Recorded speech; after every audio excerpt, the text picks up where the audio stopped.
In the frontier town of Milan, Ohio, on a cold February morning in 1847, a child was born who would one day harness lightning and bring light to the darkness. Thomas Alva Edison entered life as the youngest of 7 children, born into a family marked by political rebellion and strong-willed independence. His grandfather had opposed the American Revolution itself, fleeing to Canada when the United States gained independence. In a twist of generational irony, his father Samuel later reversed course, back in a failed rebellion in Canada that forced him to flee back across the border to the United States. The Edison family soon moved to Port Huron, Michigan, a bustling frontier town positioned strategically where the St. Clair River met Lake Huron, some 50 miles north of Detroit. The settlement hummed with the activity of a major transportation hub, with train lines connecting it to the rapidly expanding nation.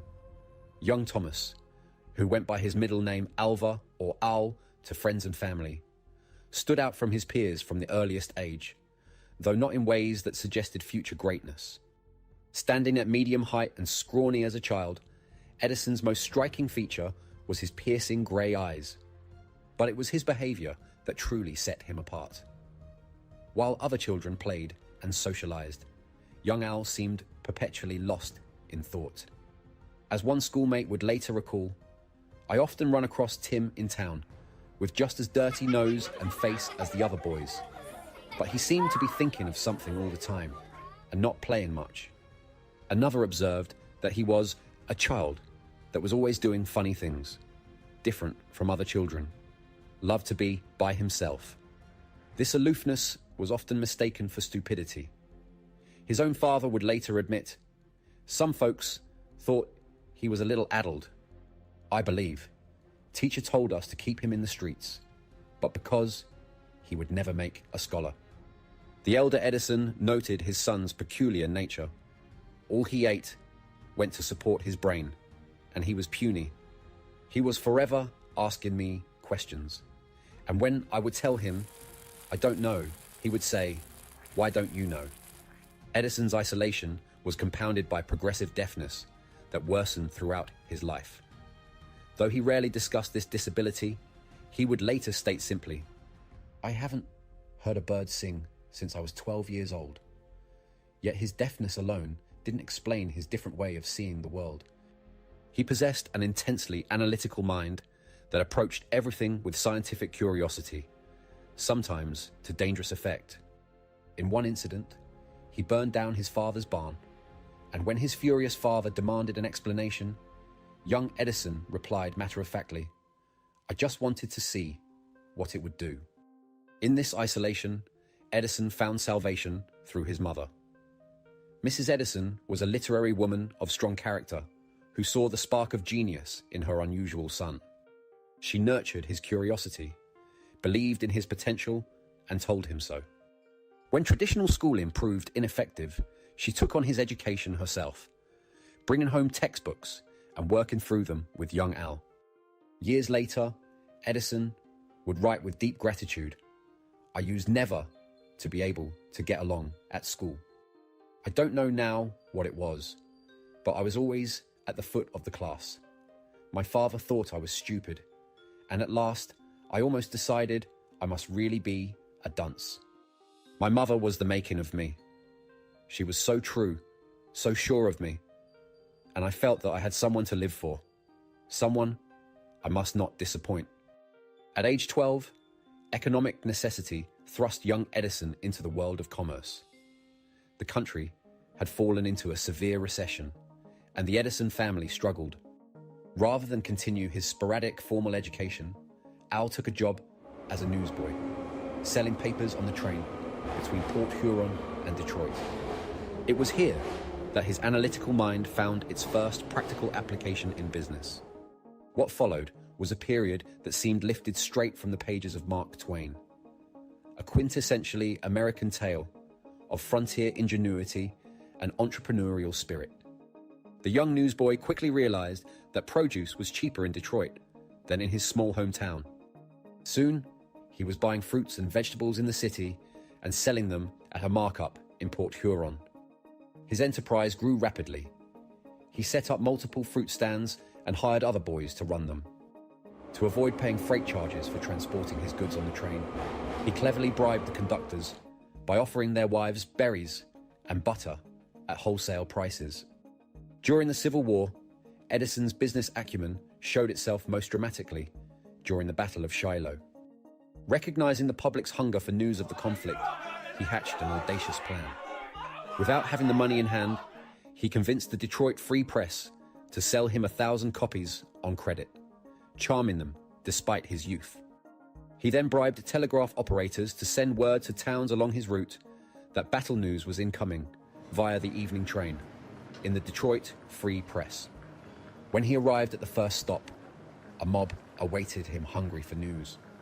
He raised his price from 5 cents to 25 cents per paper, selling out his entire stock at a massive profit. At 15, Edison's ambitions grew further. Rather than simply sell others' papers, he decided to create his own. He brought a printing press aboard the train and established the Weekly Herald, the first newspaper ever printed on a moving train. His publication achieved a respectable circulation of 400 copies per week at its height. Yet even this success couldn't satisfy Edison's restless mind. He had begun experimenting with chemistry sets in his basement, and this new passion consumed him. He went so far as to set up a chemistry lab on the train itself. This proved to be his undoing as a merchant. When the lab caught fire, he was unceremoniously ejected from the train, along with his chemistry set, printing press, and all his other enterprises. With his merchant career derailed, Edison turned his attention to a new frontier, the telegraph. He threw himself into mastering the art of being a telegraph operator, or station agent, as they were known at the time. With characteristic intensity, he spent 18 hours a day learning Morse code, practicing the intricate patterns of dots and dashes that carried messages across the continent. This community proved to be the perfect incubator for Edison's innovative mind.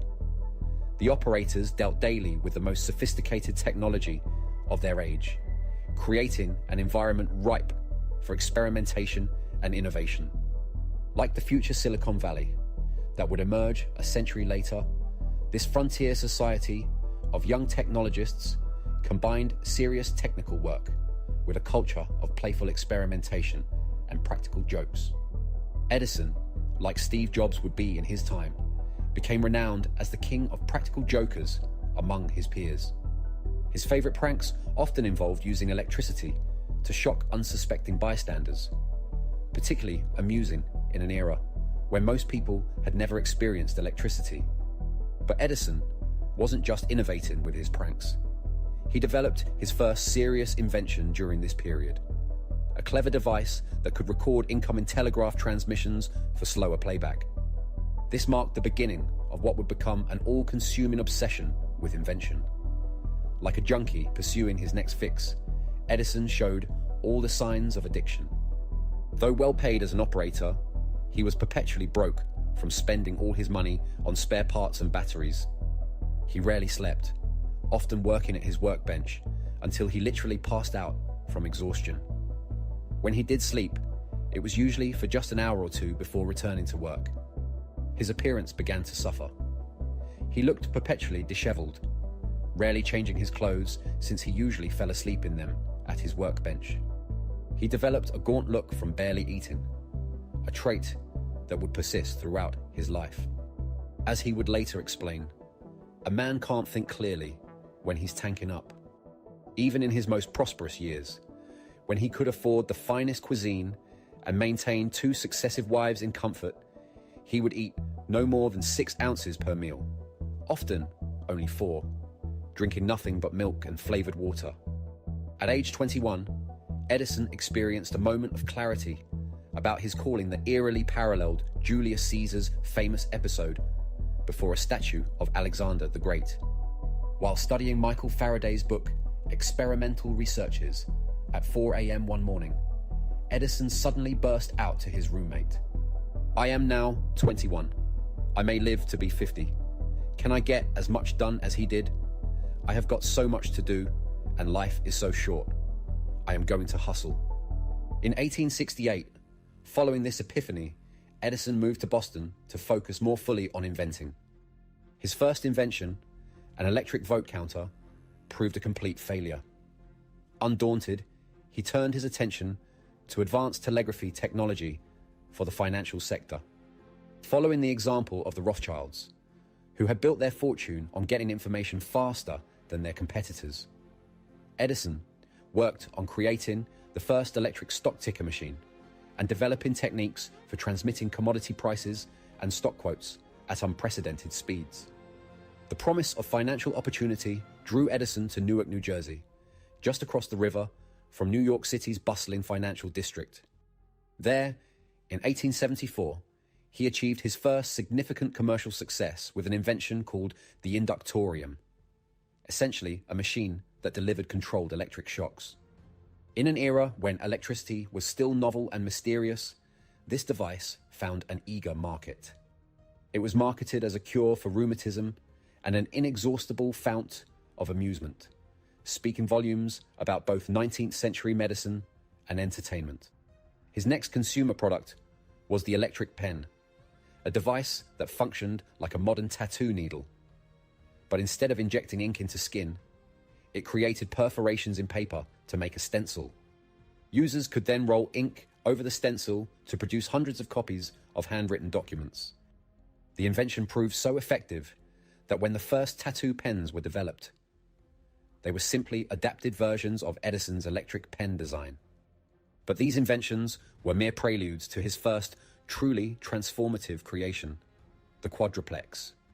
This revolutionary system allowed up to 4 telegraph signals to be sent simultaneously across a single line, effectively quadrupling the capacity of existing telegraph infrastructure.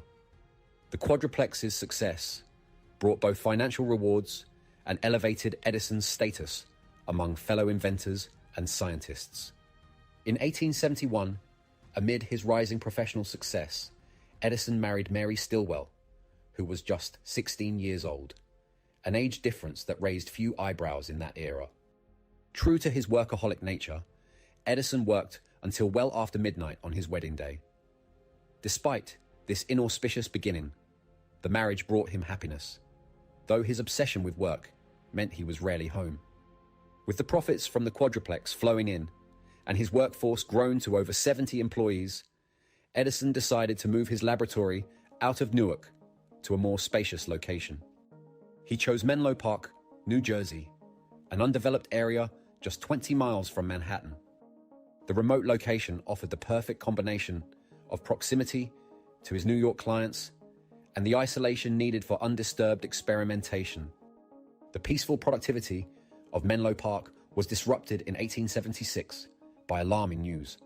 Alexander Graham Bell had invented the telephone. While history would remember this as a revolutionary achievement, Edison and Bell initially saw it merely as an evolution of the telegraph, but one that threatened to make Edison's quadruplex obsolete. After all, why send 4 Morse code messages simultaneously when you could simply speak your message directly? However, Bell's telephone had significant limitations. While technically capable of transmitting sound, it couldn't carry messages very far, and the sound quality was poor, becoming increasingly distorted over longer distances. Edison threw himself into solving these problems with characteristic intensity, working day and night to develop a better transmitter. His approach was purely empirical. Try everything until something works. He tested countless materials for the transmitter's 2 main components, the casing and the diaphragm. For the casing, he experimented with graphite, carbon, dust, lead, and numerous other substances. The diaphragm trials became increasingly exotic, including rubber, leather, cloth, silk, ivory, pig's bladder, and even fish guts. This methodical persistence paid off. Edison's carbon transmitter dramatically improved telephone sound quality, making voices clear and intelligible rather than barely discernible. In a head-to-head competition arranged by Western Union, the superiority of Edison's design became starkly apparent. His telephone could pick up a whisper from 3 feet away and transmit it clearly over 70 miles, while Bell's device couldn't even carry a shouted call from New York to Newark. Ironically, Edison's greatest weakness, his lack of formal scientific education, proved to be a crucial advantage in developing the telephone transmitter. Unlike his university-educated peers who approached problems through theoretical analysis, Edison was a self-taught experimenter who compensated for his limited theoretical knowledge through relentless trial and error. He described his own process with characteristic modesty. Everything on earth depends on will. I never had an idea in my life. I've got no imagination. I never dream. My so-called inventions already existed in the environment. I took them out. I've created nothing. Nobody does. There's no such thing as an idea being brain-born. Everything comes from the outside. The industrious one coaxes it from the environment. The drone lets it lie there while he goes off to the baseball game. The genius hangs around his laboratory day and night. If anything, he's there to catch it. If he wasn't, it might happen just the same. Only, it would never be his. This triumph with the telephone transmitter led to what seemed like a generous payoff. Western Union purchased the rights for $100,000, equivalent to approximately $2.5 million today. Yet this decision would prove short-sighted, as the telephone became one of the most important technologies of the coming century.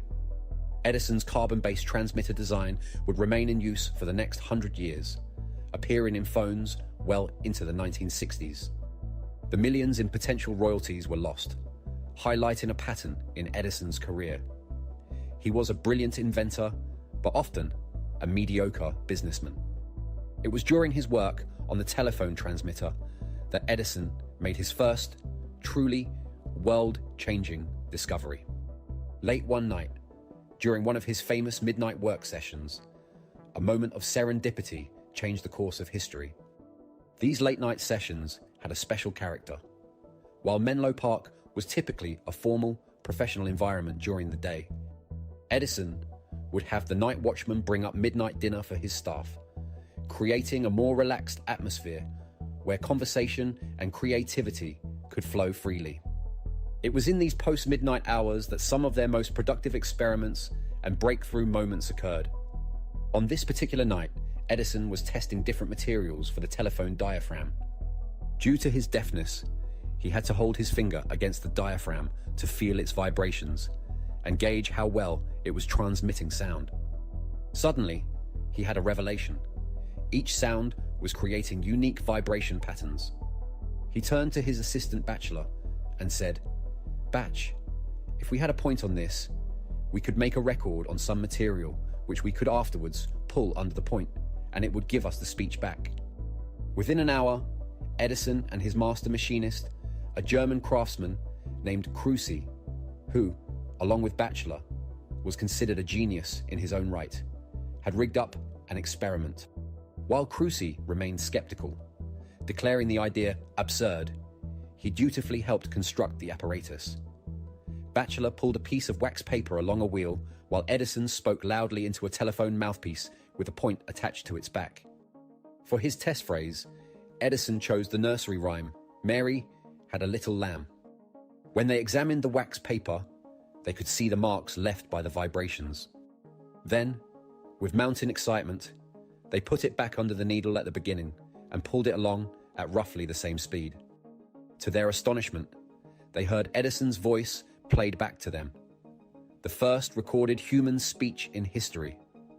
Kruse exclaimed, "Mein Gott in Himmel," my God in heaven. His skepticism instantly transformed into wonder. Bachelor would later note that it was not fine talking, but the shape of it was there. The impact of this discovery was so profound that even Edison himself struggled to find the words to describe it. In writing to his attorney, Benjamin Butler, about the invention, Edison explained, "You probably remember our experimentation about printing the human voice. I have not done that.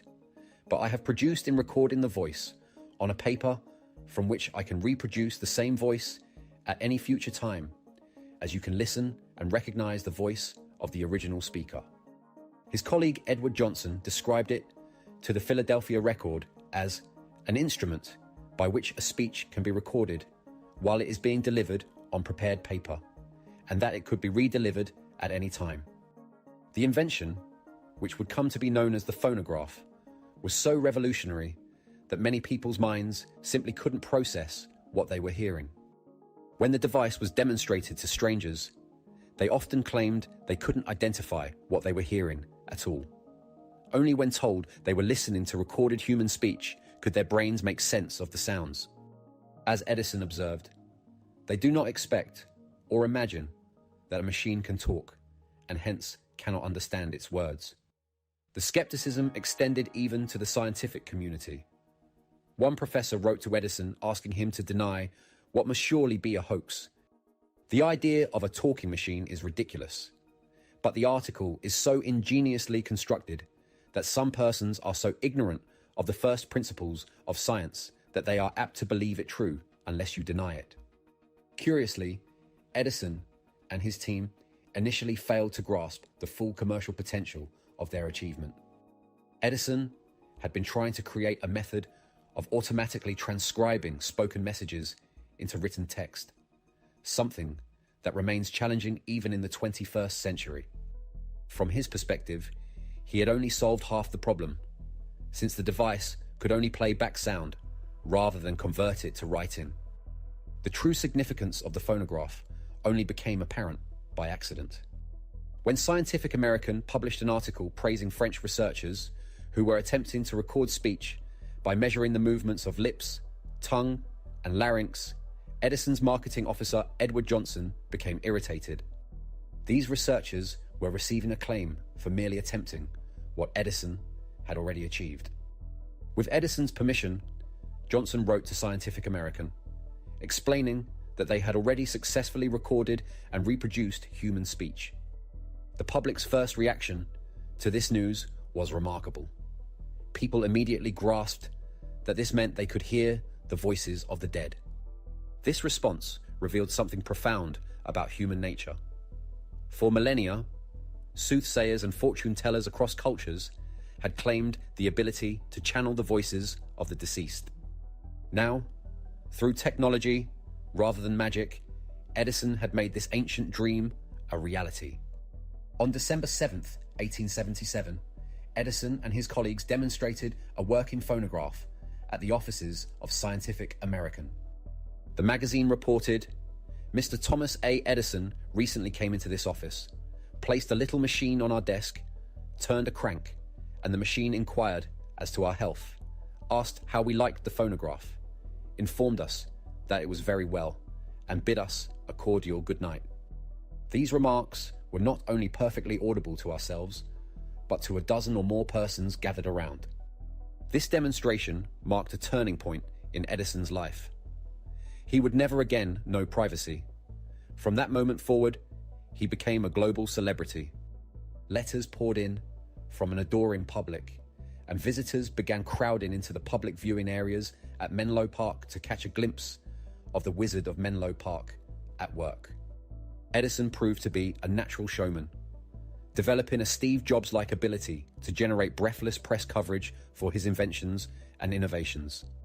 Yet finding profitable applications for the phonograph proved challenging. It would be decades before recorded audio found widespread home use. This was partly due to Edison's perfectionist tendencies. He couldn't stop tinkering and improving the device, but also reflected the technical challenges of creating a practical consumer product. As pressure mounted from creditors and business associates to commercialize the phonograph, Edison decided to take a break. He embarked on a journey to the American West, starting in Wyoming to observe a solar eclipse and continuing on to California before returning home via St. Louis. Upon his return, he claimed the trip hadn't generated any new ideas for inventions. Yet within 24 hours, he made 3 sketches in his notebook under a simple heading: electric light. In 1878, At the age of 31, Edison embarked on his most ambitious project yet, the perfection of electric light. Unlike his accidental discovery of recorded sound, this challenge was one that dozens of skilled inventors had already attempted. Electric light wasn't entirely new. Arc lights had existed since 1855, created by passing electric current between two metal poles. These powerful lights, similar to modern welding arcs, could illuminate entire city blocks from high positions. However, they had serious limitations. They were dangerously bright, cast harsh shadows, and were completely impractical for indoor use. The Holy Grail was incandescent lighting, where electricity would heat a filament until it glowed. While the principle was well understood, the challenge lay in finding a filament material that wouldn't quickly melt, burst into flames, or burn out after a few minutes of use. A light bulb that needed replacement every 5 minutes was little more than a scientific curiosity. Despite these formidable challenges, Edison approached the problem with characteristic confidence. In fact, after just a few weeks of work, he began telling newspaper reporters that he had already solved the problem. When his early bulb, using a zinc and platinum construction, showed promising initial results, Edison proclaimed his success to the world. The New York Times and papers worldwide trumpeted the news. Edison had invented the electric light bulb. But Edison's confidence proved premature. His zinc platinum design was a dead end, barely lasting longer than previous attempts. As media attention reached a fever pitch and people clamored to see his miraculous invention, Edison realized he had nothing. The pressure became so intense that he suffered a complete nervous breakdown, becoming bedridden for a week and a half with painful facial neuralgia. Fortunately, Edison had one crucial advantage: money. The world's wealthiest and most powerful men were eagerly competing to fund his electric light venture. He ultimately partnered with Western Union and J.P. Morgan, who capitalized his new electric light company with $395,000, equivalent to about $10.5 million in modern currency.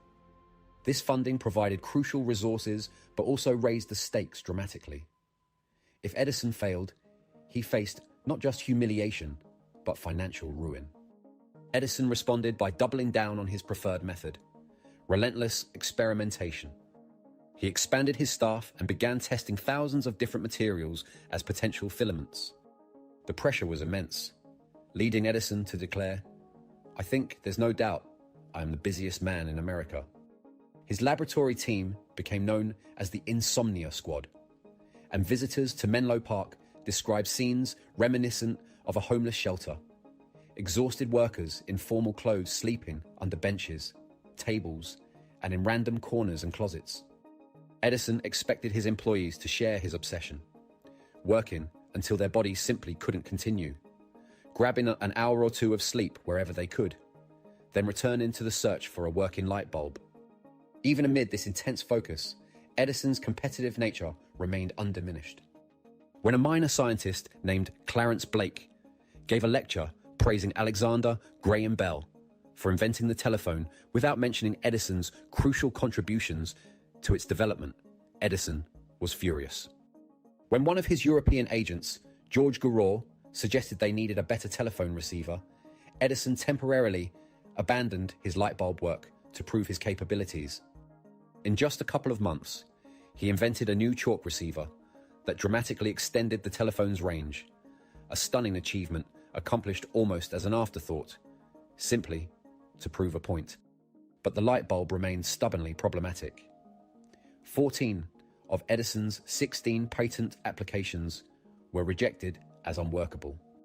The same newspapers that had proclaimed his triumph now questioned his competence. The scientific establishment, which had always resented Edison's success, despite his lack of formal education, launched savage attacks. When Edison developed an unconventional-looking dynamo, electrical generator, the Irish physicist John Tyndall dismissed it with withering contempt. It is difficult adequately to express the ludicrous inefficiency of the arrangement. The person who seriously proposed it was wholly destitute of a scientific knowledge of either electricity or the science of energy. Despite the academic criticism, Edison's unconventional dynamo proved so powerful that it broke the coils connected to it. Though raw and in need of refinement, it represented a genuine breakthrough in generator design. This disconnect between academic theory and practical results would fuel Edison's lifelong skepticism of theoretical scientists. He would later declare, "Take a whole pile of theoretical scientists that I can name, and you will find uncertainty, if not imposition, in half of what they state as scientific truth." Finally, on Tuesday, October 21st, Edison achieved his breakthrough. His team tested a bulb using a carbonized filament made from lamp black and either thread or fishing line. The light burned for 13.5 hours. Edison wrote a single triumphant word in his laboratory logbook: Eureka. While 13 hours might seem modest by modern standards, it proved that they were on the right track. By New Year's Eve, just 2 months later, they had 59 reliable lamps to demonstrate at Menlo Park, with bulbs capable of burning for over 600 hours. At the celebration marking this achievement, someone asked Edison if he was a genius. His response captured the essence of his approach to innovation. "You know well enough. I am nothing of the sort. Unless we accept theory that genius is prolonged patience, I am patient enough to be sure." This perspective would later be distilled into his famous quote: "Genius is 1% inspiration, 99% perspiration." The nature of Edison's achievement with the light bulb was different from his invention of recorded sound. He hadn't created electric light or even the concept of the incandescent bulb. Critics who accused him of stealing others' ideas missed the point. Before October 21st, 1882, practically no one had electric light. After that date, the path to widespread electric lighting was clear. As Mark Zuckerberg would later say about Facebook's origins, "If you guys were the inventors of Facebook, you'd have invented Facebook." The same principle applied to Edison's light bulb. If others had truly invented it, they would have invented it. But inventing a working light bulb was just the beginning of what Edison called the greatest adventure of my life. A bulb without power was useless, so Edison and his team turned their attention to developing the entire infrastructure needed to deliver electricity to homes and businesses. The pace of innovation was staggering. Edison received a new patent roughly every 4 days during this period. His team developed and patented dynamos and engines to generate power, wires to transport electricity, distribution systems, safety fuses, centrifugal governors to control motors as demand fluctuated, meters to measure usage, and countless other components. This effort required not just Edison's genius, but the brilliance of his entire team. His master machinist, Crusoe, proved crucial in developing the insulated copper wiring that would carry power to homes worldwide. Crusoe also conceived the grid system for power distribution, replacing Edison's initial tree design of ever smaller branching wires, with an efficient grid that reduced copper usage by 7/8, making electric light economically viable. The collaborative nature of these achievements was captured by a young electrical engineer who joined the company during this period, none other than Nikola Tesla.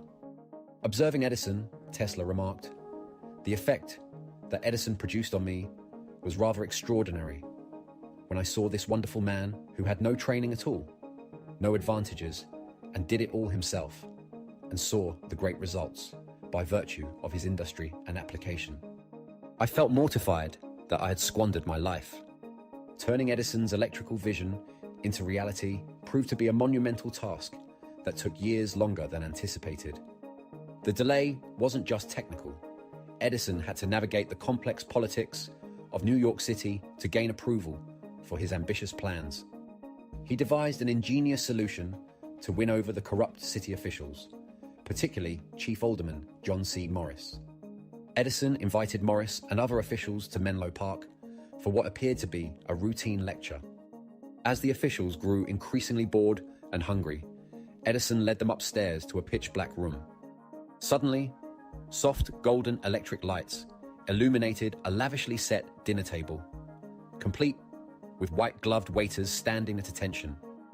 The wine and bourbon flowed freely, and by evening's end, Morris declared that Edison was entitled to the thanks of the world for bringing this light to such perfection that it can now be made to take the place of gas. The next day, Edison received his permit to bring incandescent electric light to 51 blocks of downtown Manhattan. Realizing that Menlo Park's remote location was now a hindrance, Edison moved his family to New York City and established a new operating base. He also founded Edison Machine Works as a separate company when his board opposed entering manufacturing, a decision that would prove prescient, as this company would eventually evolve into the industrial giant General Electric. Finally, on Monday, September 4th, 1882, Edison was ready to illuminate New York City. With characteristic pragmatism, he switched on the lights at 3 p.m. so that any failures wouldn't be immediately noticeable. By 7 p.m., people began to realize that electric lights were burning steadily throughout the city. Though this moment would prove transformational in world history, it was remarkably anticlimactic. Few newspapers reported on it. There were no celebrations or parties, just the steady, practical warmth of electric light. Edison's triumph was quickly followed by the darkest year of his life. In 1884, a massive financial crisis plunged him into debt. Around the same time, his wife Mary died suddenly. Though the cause was not publicly discussed at the time, it was later revealed to be a morphine overdose. Despite these personal and financial setbacks, Edison persevered. By 1886, his electrical network had grown to more than 300,000 lamps, generating booming revenues and profits. That same year brought personal happiness when Edison remarried, this time to Mina Miller. The year 1886 also saw Edison patent another significant non-electric invention, the phonoplex. However, on November 2nd of that year, a patent was filed that would ultimately challenge Edison's electrical empire, the patent for alternating current, AC, electricity. AC power offered significant advantages over Edison's direct current DC system, allowing electricity to be transmitted over much longer distances and at higher power levels. Edison refused to adopt AC technology, citing its greater danger to human life, a legitimate concern, but one that proved less significant to consumers than AC's superior capabilities and lower costs. The Westinghouse Company, with Tesla, who had left Edison's employ, as one of its chief engineers, acquired the US rights to AC power. By the end of 1888, Westinghouse was dominating Edison Electric in terms of subscribers. During the late 1880s, Edison increasingly delegated the management of his existing businesses to professional administrators, allowing him to focus on invention. This shift led to significant contributions in the development of motion pictures, laying the groundwork for the modern film industry. However, in 1892, Edison was forced out as director of his electric light company. In a surprising pivot, he turned his attention to mining, establishing the massive Ogden mine in New Jersey. The mining venture revealed both Edison's strengths and weaknesses as an innovator and businessman. He developed revolutionary mining and refining technologies, attempting to make his mine competitive, despite its ore being significantly less pure than other American mines. To fund this increasingly expensive operation, Edison began selling off his ownership in other companies, including his stake in General Electric. It was a pattern that would define his business career, repeatedly sacrificing profitable ventures to fund new experimental ones, while others became fabulously wealthy from Edison's inventions, creating a small group of millionaires and billionaires, most notably Samuel Insull. Edison himself remained only modestly wealthy by the standards of America's industrial titans. He was, in essence, an invention addict, making money only to pour it back into new ventures where he could continue experimenting and creating. As one observer noted, like a junkie who works only to buy more drugs, Edison earned money solely to fund more invention. The Ogden mine ultimately proved to be a financial disaster. Edison kept investing more and more money until he literally couldn't lose anymore, with financiers finally refusing to fund further operations. Yet remarkably, Edison never expressed bitterness about the venture. He later wrote, "I never felt better in my life. Hard work, nothing to divert my thought. Clear air, simple food. It was very pleasant." On a return visit to the failed mine, he could joke cheerfully, "I put $3 million down that hole in the ground and never heard it hit bottom." After leaving the mining business, Edison partially resumed control of his phonograph, electric light, and motion picture enterprises. His later years saw important innovations in cement manufacturing, X-ray technology, and most profitably, the development of rechargeable batteries used in cars, submarines, and numerous other applications. One of the most significant relationships of Edison's later life was with Henry Ford, a young engineer who had worked for him early in his career. Ford had expressed an interest in developing combustion engines, which Edison encouraged. Their friendship would last the rest of Edison's life, with Ford continuing to fund some of Edison's less profitable ventures out of admiration for the man he viewed as a father figure of invention. In his final years, Edison worked on developing inventions for the US Navy, though none were ultimately implemented.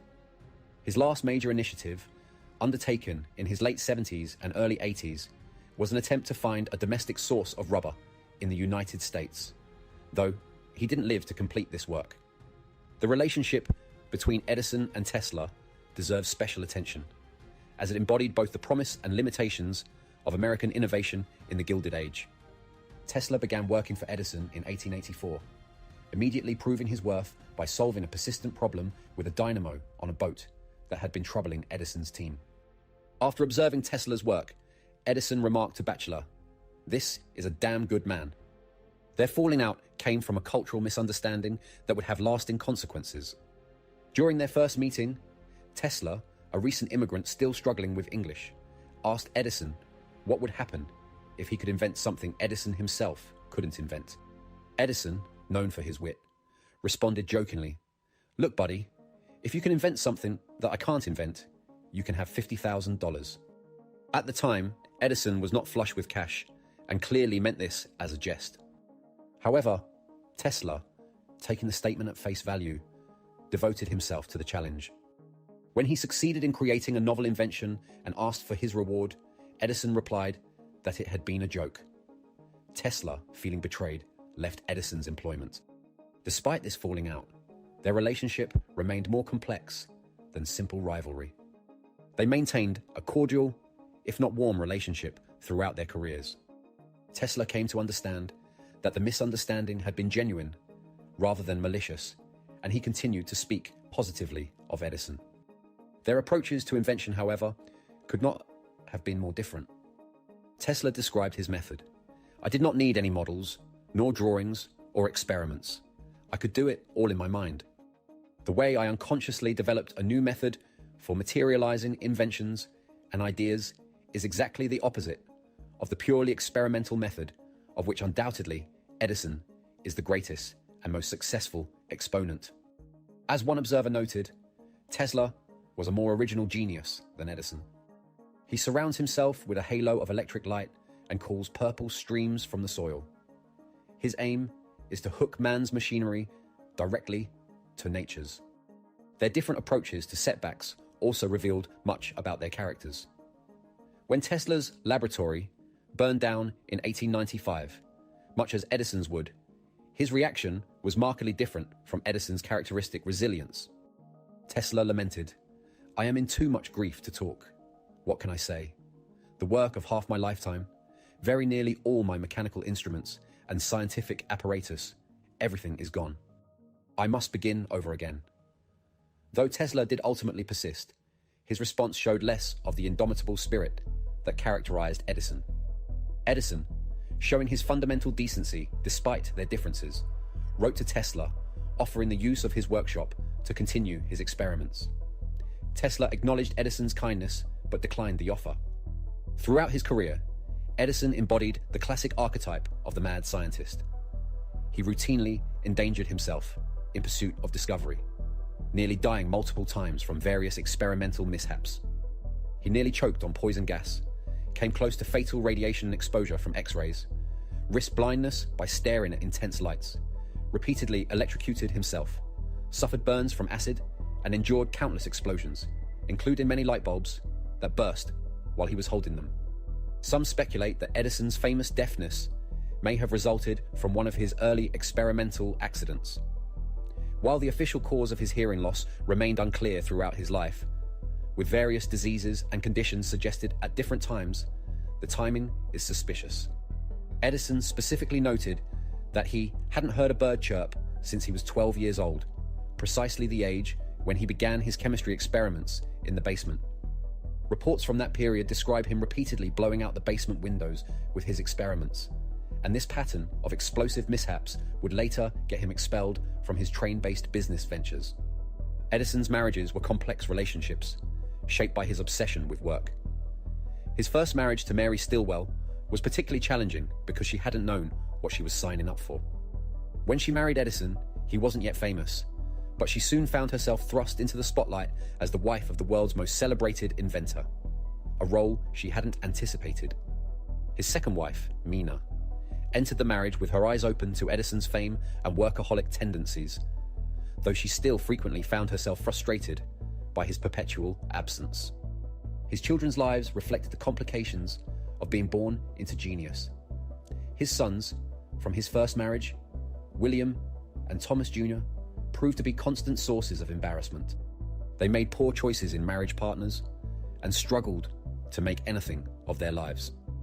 Thomas Jr. particularly troubled Edison by selling the rights to his name, allowing unscrupulous manufacturers to market low-quality products as Thomas Edison products, with Jr. in small print. Edison eventually had to threaten legal action against his own son to stop this practice. In contrast, his children from his second marriage achieved more success. Charles Edison proved to be a Renaissance man, a successful business executive who also wrote poetry, composed songs, and maintained an active social life. He served as CEO of Edison Inc. and eventually became governor of New Jersey. Theodore, the only son to follow his father's inventive path, secured over 80 patents in his lifetime. Among Edison's daughters, Marion's life took a sad turn after a failed marriage in Germany, while Madeline, described as the most similar to Edison in temperament and intelligence, chose marriage over a career, but found happiness with a successful airplane manufacturer. Interestingly, despite having 6 children, Edison would have only one line of descendants. 5 of his 6 children had no children of their own. Only Madeline had children, producing 4 who would carry on the Edison legacy. Edison's legacy extends far beyond his 1,093 patents and world-changing inventions. He inadvertently shaped the modern English language by introducing one of its most fundamental words, hello. Before Edison, people typically greeted each other with phrases like good day or salutations. The word hello existed, but was pronounced hello, and used primarily as an expression of surprise. When early telephone technology required operators to get each other's attention across open lines, Alexander Graham Bell suggested using ahoy as the standard greeting. Edison, however, proposed modifying hello to hello, reasoning that its vowel sounds would carry better across telephone lines. As telephone usage spread to homes, hello became the standard greeting when answering calls, eventually becoming the universal greeting we know today. Edison was also an early environmentalist, decades ahead of his time in recognizing the need for sustainable energy. He declared, "Someday, some fellow will invent a way of concentrating and storing sunshine to use instead of this old absurd Prometheus scheme of fire. I'll do the trick myself if someone doesn't get at it." He viewed contemporary energy practices as wasteful. "This scheme of combustion in order to get power makes me sick. To think of it is so wasteful. We should utilize natural forces and thus get all of our power. Sunshine is a form of energy, and the winds and the tides are manifestations of energy. Do we use them? Oh no. We burn up wood and coal as renters, burn up the front fence for fuel. We live like squatters, not as if we owned the property. He envisioned a future of clean, unlimited energy. There must surely come a time when heat and power will be stored in unlimited quantities in every community, all gathered by natural forces. Electricity ought to be as cheap as oxygen, for it cannot be destroyed. Edison's work habits were legendary, particularly his tendency to work through the night. Observers noted the peculiar nocturnal brightening of the human owl, as Edison seemed to do his best work between 10 p.m. and 6 a.m. This wasn't merely a quirk of personality. Edison appeared driven by the knowledge that somewhere, someone else might be working while he rested. His approach to work-life balance was unconventional. Rather than seeking daily equilibrium, he would work intensively for long stretches, then take extended vacations lasting weeks or months to recharge. His cultural roots may explain his extraordinary work ethic. Edison came from Puritan stock. His mother was the daughter of a Methodist minister, and Puritan culture valorized hard work as a demonstration of faith. In Puritan society, idleness was literally criminal. Doing nothing was an offense against both God and community. After several generations of this cultural programming, Edison emerged as its ultimate expression. A man who could not stop working, who saw invention itself as a moral imperative. The parallels between Edison and modern innovators are striking, particularly with Elon Musk. Both men spent formative years in Canada before achieving success in the United States. Their management styles share remarkable similarities, both known for tireless work ethic and demanding leadership. Both insisted on controlling every aspect of manufacturing and production, and both made significant contributions to battery technology. Ironically, while Musk named his company Tesla, his approach to innovation mirrors Edison's experimental methodology rather than Tesla's theoretical style. Edison's dream of creating a mass-market electric car would wait nearly a century before Musk would realize it. When Musk began the Boring Company, his approach echoed Edison's practical methodology. Rather than extensive theoretical planning, he simply started digging in the parking lot, developing better tunneling technology through hands-on experimentation. Even in appearance and personal life, the similarities persist. Both men had multiple children with multiple partners and shared a similar physical appearance. Musk himself acknowledged this connection in an interview, stating that Edison was certainly one of the biggest role models. Despite naming his car company after Tesla because it used an AC induction motor, Musk admitted, "On balance, I'm a bigger fan of Edison than Tesla because Edison brought his stuff to market and made those inventions accessible to the world, whereas Tesla didn't really do that." Edison also presaged Steve Jobs in many ways. Both shared unusual dietary habits. Jobs was known for consuming only apples for extended periods, while Edison went through phases of drinking nothing but milk. Their showmanship and ability to capture public attention were remarkably similar. Just as Edison perfected, but didn't invent the telephone, Jobs didn't invent the smartphone, but revolutionized it with the iPhone. In a cosmic coincidence, when Jobs introduced the iPhone, he did so with a commercial titled "Hello," unknowingly paying tribute to the very word Edison had introduced to the language. The scale of Edison's impact became clear during demonstrations of his inventions. In one memorable instance, during the early days of electric light in New York, he was presenting in a concert hall, powered by a coal burner next door. When the lights began to dim during the demonstration, Edison discovered the designated coal loader had fallen asleep. Without hesitation, he removed his jacket and began shoveling coal himself to keep the lights burning. A vivid illustration of how hands-on and elemental the technology still was.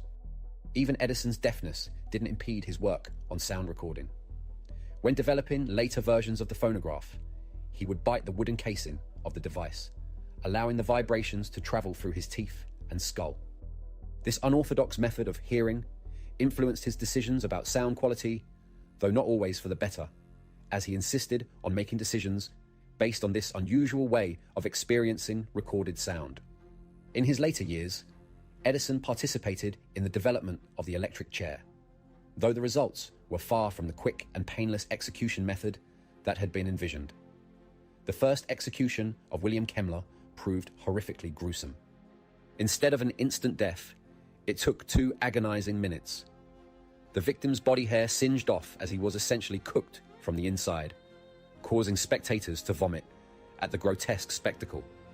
Though higher voltages were later implemented to make the process somewhat more humane, the electric chair never achieved the clean efficiency its proponents had promised.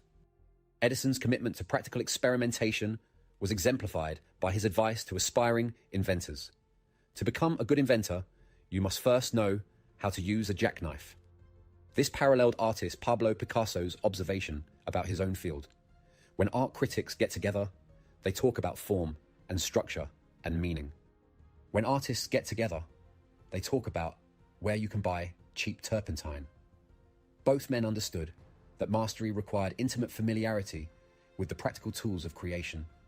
Even into his 80s, Edison maintained his competitive spirit. During a lunch with Henry Ford and a man named Daniels, the aging inventor made an extraordinary display of vitality. Looking at a large chandelier with multiple globes hanging high in the room, Edison wagered Ford that he could kick one of the globes off. Despite his age, Edison pushed the table aside, took careful aim, and executed what Daniels described as the highest kick he had ever seen, successfully smashing the globe. When Ford attempted the same feat, he missed by a fraction of an inch. Edison spent the rest of the meal crowing over his victory, seeming prouder of this physical achievement than his many technical innovations. His competitiveness extended even to historical figures. When asked whose voice from history he would most like to have heard, Edison immediately replied, Napoleon. When the questioner suggested Jesus might be a more appropriate choice, Edison thought for a moment before responding, well, you know, I like a hustler. The 50th anniversary celebration of his incandescent light bulb provided a poignant capstone to Edison's career. Henry Ford had Edison's entire abandoned Menlo Park laboratory complex disassembled and meticulously reconstructed in Dearborn, Michigan. Ford's attention to detail was extraordinary. He tracked down the original chemical manufacturers to stock the shelves with the exact same materials Edison had used, and even excavated the top foot of soil from Menlo Park, so the reconstructed lab would sit on the same earth. When the 80-year-old Edison entered this precise replica of his old workplace, he was overwhelmed with emotion. Where do you suppose they got them all? He asked, tears in his eyes as he examined the chemicals. They're all here, every one of the chemicals I had at Menlo Park. Sitting down at a workbench, he said softly, I could sit right down here and go to work with my old tools. Though he attended the celebration and gave a speech that night, the next morning found him unusually exhausted. I'm tired of all this glory, he told his assistants. I want to get back to work. The battle between Edison's direct current and Tesla's alternating current systems represented more than just business competition. It highlighted fundamental differences in their approaches to innovation. A crucial, but often overlooked aspect of this rivalry was a major patent lawsuit. Westinghouse ultimately lost this legal battle and had to pay Edison $15 million for violating the basic light bulb patent. This judgment effectively turned what had been Westinghouse's domination of the electric market into more of a draw between the competing systems. During this period, industrial espionage and sabotage were commonplace. When Edison held public demonstrations, Westinghouse representatives would brazenly walk into Menlo Park and unscrew light bulbs to study them.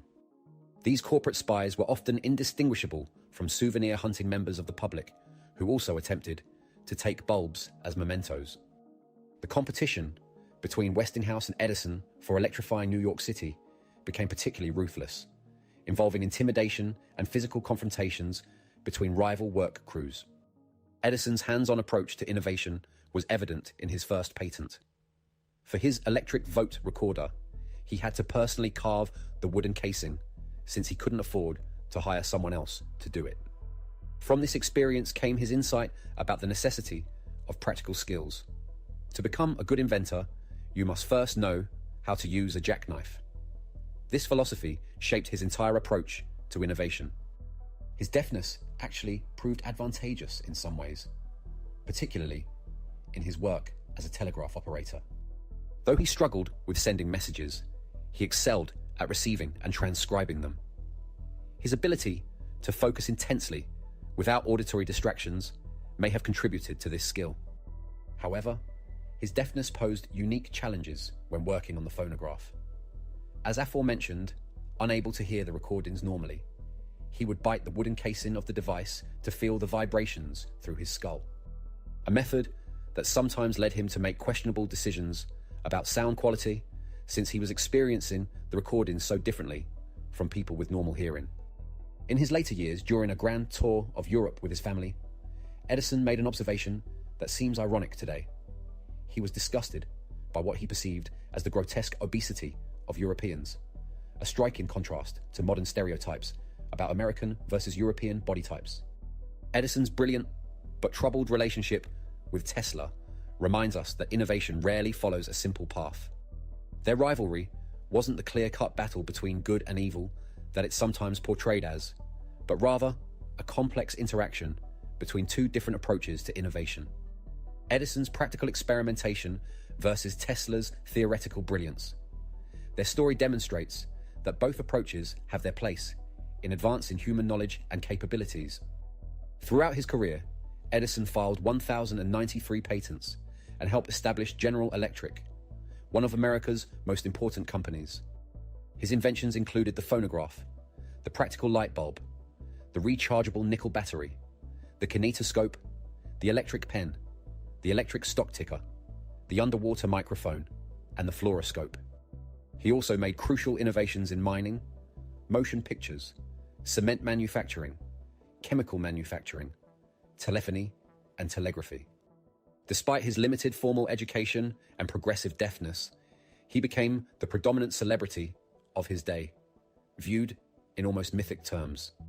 After his death, there was even an effort to extinguish all electric lights in America for 1 minute, as a tribute to the man who had helped illuminate the world. The success of Edison and Tesla, in their different ways, demonstrates that there is no single path to innovation. As Edison himself observed, genius might simply be prolonged patience, the willingness to persist in solving problems regardless of the approach taken. In this light, perhaps the greatest lesson from their story is that innovation comes not from choosing between theoretical and practical approaches, but from the determination to keep working until a solution is found.